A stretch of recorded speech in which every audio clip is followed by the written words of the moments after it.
सबसे सटीक विश्वसनीय तरीके से जिम्मेदारी निभाना, निडर हो आपके लिए सिस्टम से भिड़ जाना, आपके हर मुद्दे को मजबूती से उठाना, खबर को सिर्फ बताना नहीं उसकी तह तक जाना।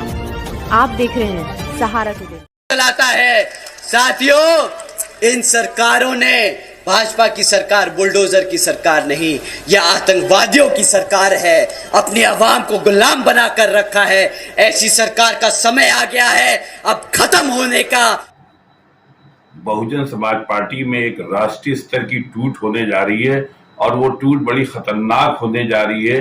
मायावती ने जिस पे भरोसा किया था वो भरोसा भी टूट गया है और मायावती जिस तरह से अपने भतीजे आकाश आनंद को जो है सत्ता सौंपना चाहती थी, उसकी तैयारी कर ली थी, लेकिन उनकी जो नीति थी वो ये थी कि वो भाजपा के साथ रहें, भाजपा की गुणगान करें, भाजपा की तारीफ करें और भाजपा की नीतियों को पसंद करें। हालांकि आकाश आनंद ने इसका उलट कर दिया।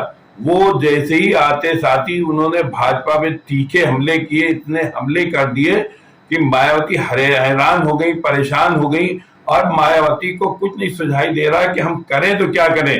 आखिर में उन्होंने आनंद फानंद ने फैसले ले लिए कि आकाश आनंद को जो है कोऑर्डिनेटर और तमाम पदों से हटा दिया जाए। लेकिन आकाश आनंद चुप बैठने वाले नहीं है। आकाश आनंद ने अंदर से खेल शुरू कर दिया और अब पार्टी के अंदर अपना जनाधार बना लिया, क्योंकि पार्टी के अंदर लोग ये चाहते हैं कि भाजपा से अलग हो के काम, हम स्वतंत्र रूप से काम करें। मायावती का ये इरादा है, पूरा ये प्लान है और ये उनकी नीति है कि हम भाजपा के साथ चलें।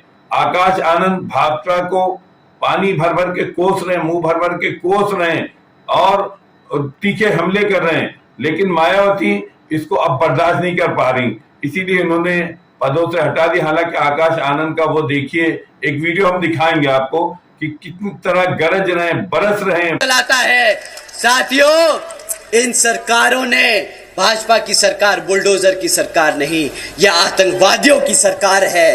अपनी आवाम को गुलाम बनाकर रखा है। ऐसी सरकार का समय आ गया है अब खत्म होने का। और यहाँ पर बहुजन समाज पार्टी की सरकार बनाकर, बहन जी को प्रधानमंत्री बनाकर यहाँ पे उत्तर प्रदेश में बहुजन समाज पार्टी का राज कायम करने का।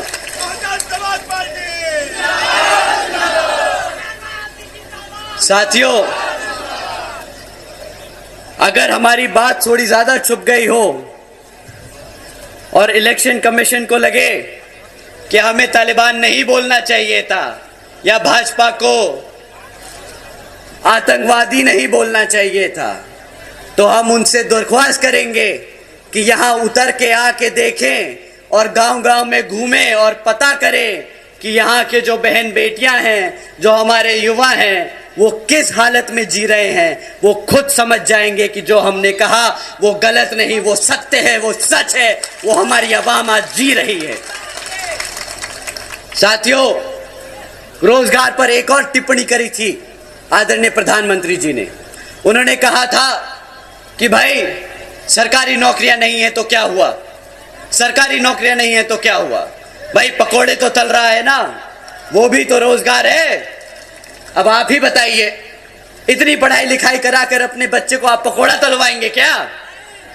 बहुजन समाज पढ़ा लिखा समाज है, वो पकोड़े तलने के लिए नहीं पैदा हुआ है। वो यहाँ अपने भारत के संविधान के आधार पर चलकर अपने भारत को आगे बढ़ाने का काम करेगा।